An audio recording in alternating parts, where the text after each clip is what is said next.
బావగారు బావగారు బావగారు బావగారా? సత్య, ఆ? ఆ అమ్మాయి నీకు తెలుసా?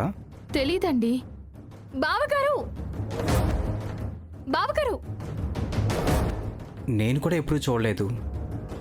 బావగారు నాకు తెలుసు, కానీ నేనెవరో ఆయనకి తెలియదు కదా, అందుకే వరుస కలిపి పిలుస్తుంటే విచిత్రంగా చూస్తున్నారు. అయినా సరే ఈ రోజు ఈ విషయం తేలిస్తే కానీ ఇంటికి వెళ్ళను. బావగారు చూడలేదా? అదేంటి మరి బావగారు అని పిలుస్తుంది? అదే అర్థం కావట్లేదు. బావగారు బావగారు బావగారు మీరు మీరు వెళ్ళండి.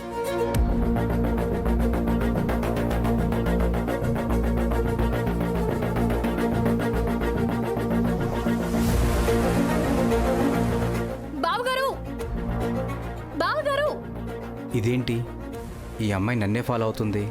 నేను తనకు తెలుసా? ఏంటండి ఏం ఆలోచిస్తున్నారు? ఏం లేదు. ఆటోలో పలకరించిన అమ్మాయి గురించా? ఆమె ఎవరో కూడా నాకు తెలియదు. ఆమె గురించి నేను ఎందుకు ఆలోచిస్తాను? సరే మంచిది, ముందు చూసిపోనివ్వండి. కొంచెం స్పీడ్గా వెళ్ళనా? ఆ కార్ కనిపించకుండా పోతే చాలా కష్టం. అమ్మ ఆల్రెడీ 5వ గేర్లో వెళ్తున్నాం, ఇంతకన్నా వేగంగా పోలేదు. అయ్యో ఈసారి ఆగినప్పుడు ఆ కారు అతన్ని నెమ్మదిగా వెళ్ళమనండి. ఆయన పిలిస్తేనే పలకలేదు, ఇంకేం చెప్పాలి? మీరు పోనివ్వండి అన్నా. కారు ఎటు వెళ్ళిందో తెలియడం లేదు. సరే అటు పోనివ్వు.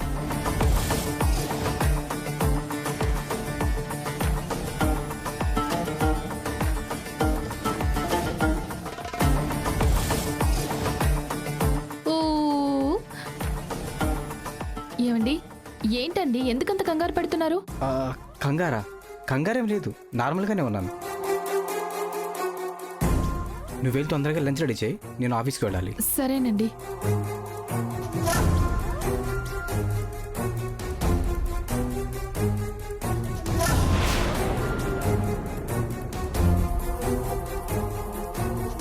ఆ అమ్మాయి ఎవరు?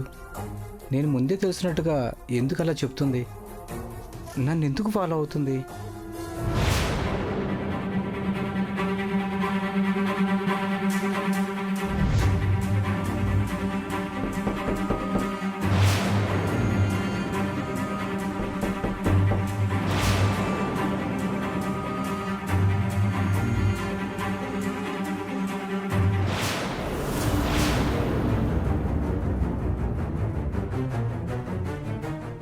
ఎవరండి? బావగారు బాగున్నారా? వాట్? బావగారేంటి? అసలు ఎవరు నువ్వు? నేను మీకు తెలీదు, కానీ మీ గురించి నాకు మొత్తం తెలుసు. ఎవరండి? అదే ఆటో నుంచి బావగారంటూ వెనకాల వచ్చింది కదా, ఆ అమ్మాయి డైరెక్ట్గా ఇంటికి వచ్చేసింది. ఎందుకు? బయటే నిలబడి చెప్పమంటారా లేక లోపలికొచ్చి మాట్లాడమంటారా? నువ్వేం గెస్టవ్ కాదు, ఇల్లు సత్రమేం కాదు, నువ్వెవరో కూడా నాకు తెలీదు. బావగారు బావగారు అని ప్రాణాలు తీస్తున్నావేంటి? మర్యాదగా బయటకు వెళ్ళు. అయ్యో బావగారు, ఎంత క్యూట్గా ఉందో. ఏం హలో, అసలు ఎవరు మీరు? మీకేం కావాలి? బావగారు నటించింది చాలు, ఇంతకు మించి మోసం చేస్తే ఆ పాపం మీకే చుట్టుకుంటుంది. అసలెవరమ్మా నువ్వు? పాపం మోసం అని ఏదేదో మాట్లాడతావేంటి? ఆయన నీకు ముందే తెలుసా? తెలియడం ఏంటండి? ఈయన ఎవరో కాదు, మా బావగారు, నా భర్తకి సొంత అన్నయ్య.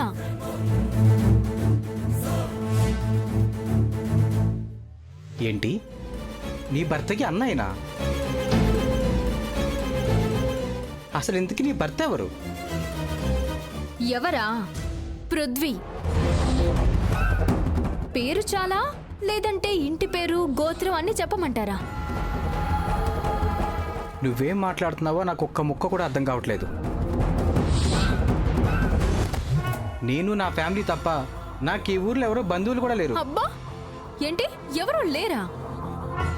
సావిత్రి, జనార్దన్ మీ తల్లిదండ్రులు కాదా?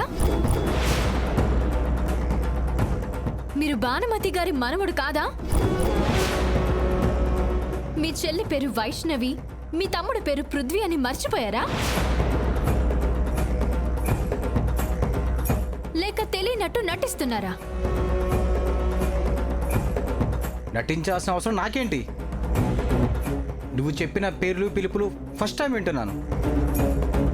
అసలు నువ్వు ఎవరిని చూసి ఎవరనుకుంటున్నావు? ప్రపంచంలో మనుషులు పోయిన మనుషులు 7 ఉంటారంట.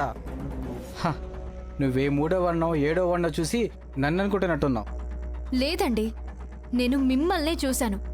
మీరని తెలిసే వచ్చాను. దయచేసి అబద్ధం చెప్పొద్దు. చూడమ్మా, మీ బావగారు ఏం చేస్తుంటారు? ఎక్కడుంటారు? ఆయన దుబాయ్లో జాబ్ చేస్తున్నారని ఇంట్లో చెప్పారు. మరి దుబాయ్ వెళ్లకుండా నా వెనకాల ఎందుకు పడుతున్నావు? మిమ్మల్ని మా అక్క పెళ్లి ఫోటోలో మొట్టమొదటిసారి చూశానండి. ఆ మొహం గుర్తుపట్టే మీ వెనక వచ్చాను.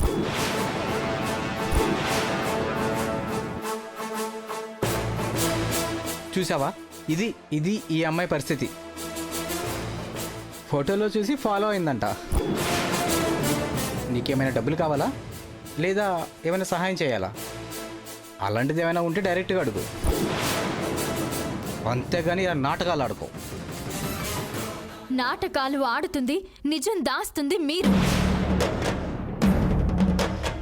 మా భాగ్యం అక్కకి ద్రోహం చేసి 2వ పెళ్లి చేసుకున్నారు. ఒక బిడ్డకి తండ్రి కూడా అయ్యారు.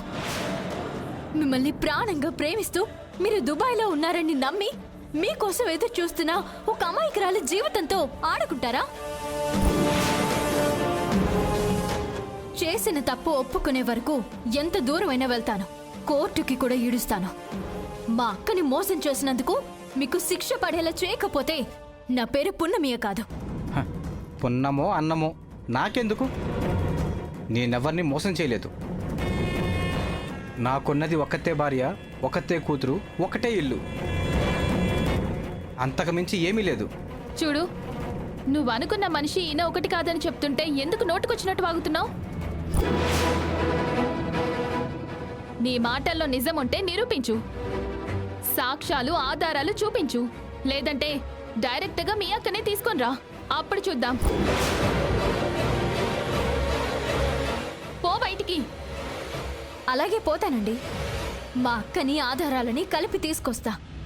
ఈయన ఎవరికి సొంతమో మీ కళ్ళ ముందే తేలుస్తా.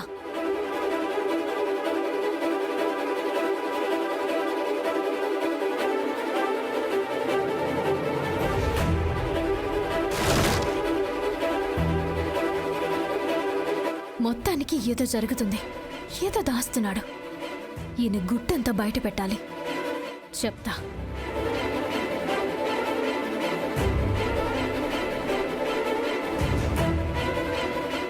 ఏంటన్నా అమ్మాయి ముక్కు మొహం తెలియకుండా వచ్చి న్యూసెన్స్ క్రియేట్ చేస్తుందా?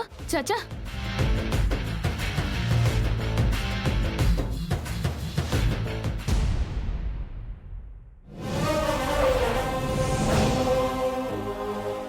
తీసుకోనా?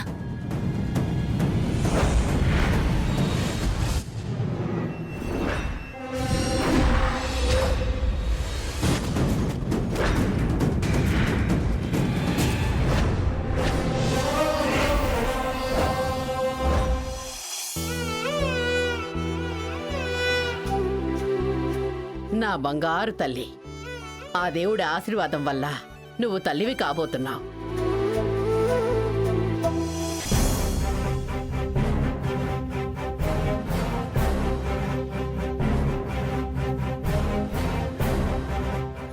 నాకు తెలిసి మీ తాతగారు, అదే మా ఆయనే నీ కడుపున పుట్టబోతున్నారు. రాత్రి కల్లో కూడా వచ్చి చెప్పారు.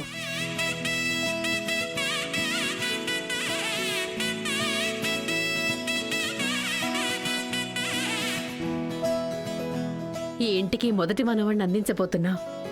పసిపిల్లల నవ్వులతో ఇల్లు కళకళలాడబోతున్నందుకు చాలా సంతోషంగా ఉంది భాగ్యం.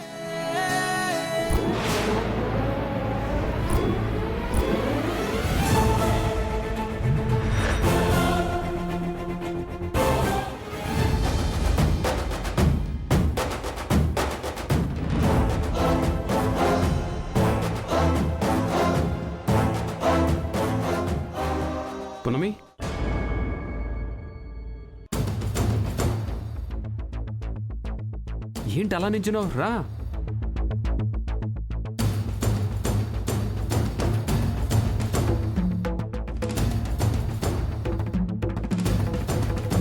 నీకు గుడ్ న్యూస్ తెలుసా?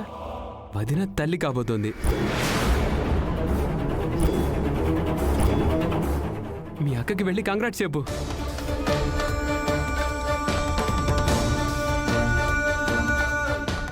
కంగ్రాట్స్ లేదు, కాకరకాయ లేదు. సరుకుల కోసం వెళ్ళిన దానివి కూడా ఉండాలని తెలీదా? నీకోసం వాడు ఎదురు చూసి ఒక్కడే ఆ సామాన్లన్నీ మోసుకొచ్చాడు. ఊరంతా పెత్తనాలు చేయడానికా వాడితో వెళ్ళింది? ఎక్కడికి వెళ్ళావు ఇంతసేపు?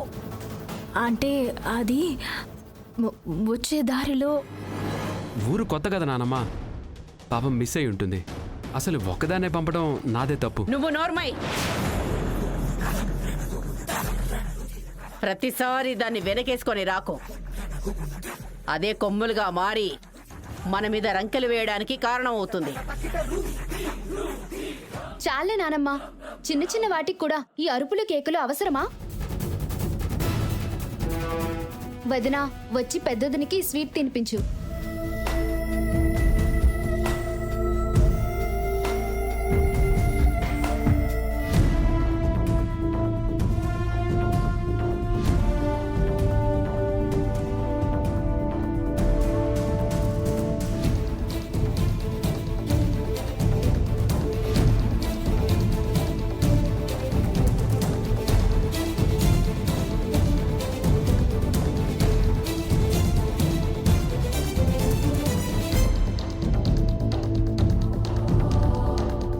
చాలా సంతోషంగా ఉందక్క.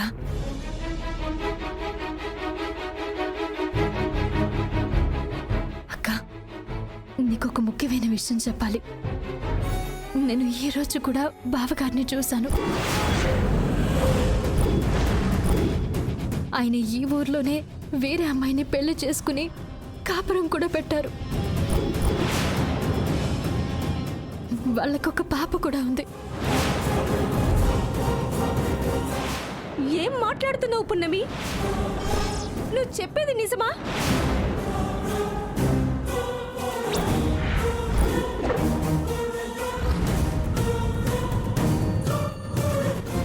అవునక్క, నీ గురించి కుటుంబం గురించి చెప్తుంటే ఏం తెలియనట్టు నటిస్తున్నారు. నిన్ను తీసుకొస్తేనే నిజం నమ్ముతానని ఆయనతో ఉన్న ఆవిడ చెప్తుంది.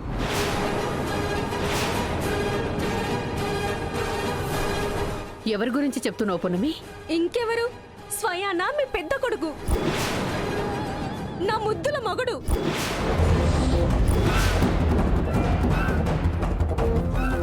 భాగ్యం, ఏమిటా మాటలు? మీ మనవడు చేసిన ఘనకార్యానికి ఇది చాలా తక్కువ అమ్మమ్మ గారు. ఆయన పెద్ద ఏకపత్ని వ్రతుడు, పరువును కాపాడే మునగాడు అన్నారు కదా, అదంతా అబద్ధం. ఈ ఊర్లోనే ఇంకో పెళ్లి చేసుకొని ఆవిడతో సుఖంగా కాపురం చేస్తున్నాడు.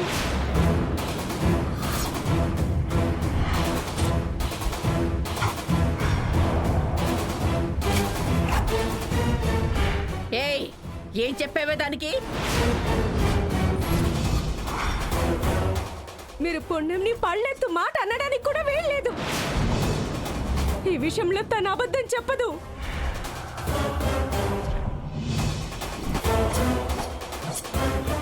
మీ మనవణ్ణి ప్రాణంగా ప్రేమిస్తే అతను వేరే కాపురం పెట్టడం కాదు, కూతుర్ని కనీసాడట.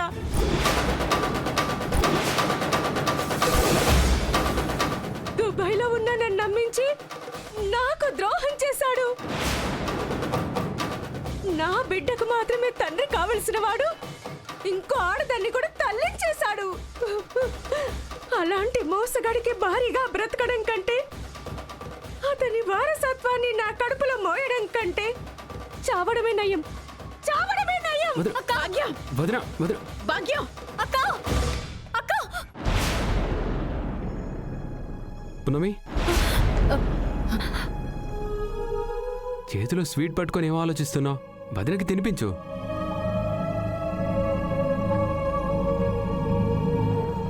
కంగ్రాట్స్ అక్క. థ్యాంక్స్ పున్నమి.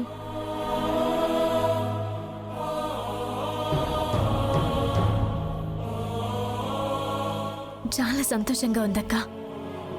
మీ ప్రేమకి ప్రతిరూపం తొందరలోనే బుడిబుడి అడుగులతో రాబోతుందన్నమాట. అవునక్క, ఈ విషయం బావగారికి చెప్పావా లేదా? చెప్పకుండా ఎలా ఉంటుంది పున్నమి? ఫస్ట్ ఫోన్ చేసింది పెద్దోడికే.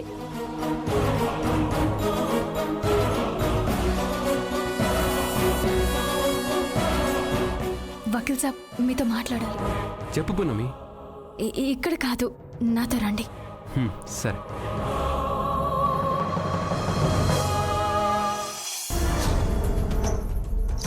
ఏమైంది పున్నమి? ఎందుకలా టెన్షన్గా ఉన్నావు? వకీల్ సాబ్, మీకు ఒక విషయం చెప్పాలి. ఏంటది పున్నమి? మీ అన్నయ్య వదినకి ద్రోహం చేస్తున్నారండి. ఆయన దుబాయ్లో లేరు, ఇక్కడే ఈ ఊర్లోనే వేరే అమ్మాయితో కాపురం చేస్తున్నారు. వాళ్ళకొక పాప కూడా ఉంది. ఏం మాట్లాడుతున్నావు పున్నమి? నేను ఎంత చెప్తున్నా ఇంట్లో వాళ్ళు నమ్మడం లేదని ఆయన వెనకే నేను ఇంటికి కూడా వెళ్ళాను. చేసిన తప్పుకి నిలదీశాను.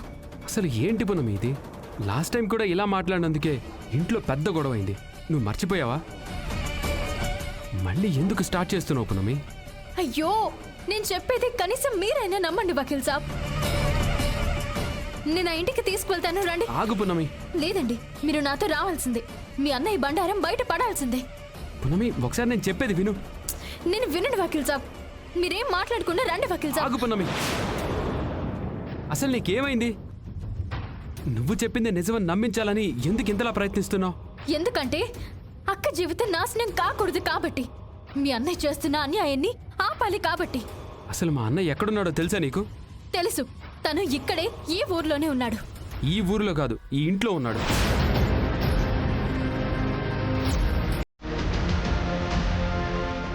అన్నయ్య,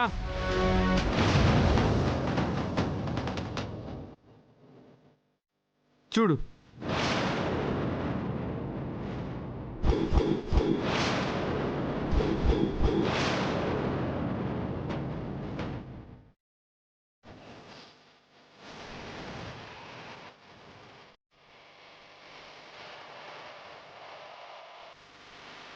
పృథ్వీ, ఈ అమ్మాయి ఎవరు? అన్నయ్య, నా భార్య. పేరు పున్నమి. పున్నమి మా అన్నయ్య. హాయ్, నమస్తే. దుబాయ్లో వర్క్ ఎక్కువగా ఉండడం వల్ల మీ పెళ్ళికే కాదు, అసలు ఈ ఫంక్షన్కి రాలేకపోయాను. Anyway Prithvi, congrats. నీ భార్య లక్షణంగా ఉంది. థ్యాంక్ యూ అన్నయ్య. ఏంట్రా, మీ ఆవిడ ఎవరితోనూ మాట్లాడదా? మాట్లాడడం కాదు, ఇప్పటి వరకు నీ గురించే చెప్తుంది. నా గురించా? అవునన్నయ్య, ఈ ఊర్లో సేమ్ అచ్చం నీలానే ఎవరో ఉన్నారంట. అతనే నువ్వనుకొని చాలా కన్ఫ్యూజ్ అవుతుంది. ఇక్కడ కూడా ఒకడున్నాడా? దుబాయ్లో కూడా అంతేరా. నేను పనిచేస్తున్న కంపెనీలో సేమ్ ఒక మలయాళీ నాలాగే ఉండేవాడు. అతన్ని చూసి అందరూ కన్ఫ్యూజ్ అయ్యేవాళ్ళు. ఓహ్, కొంతమంది అయితే మీరిద్దరు ట్విన్సా అని అడిగేవారు. అవునా? ఈయన నేను చూసిన అయినా ఒకటి కాదా? మీసం మచ్చ తప్ప నాకైతే ఏ తేడా కనిపించట్లేదు. గొంతు కూడా అలానే ఉంది. వీళ్ళు ఇద్దరా లేక ఒకరే ఇద్దరి కింద నటిస్తున్నారా?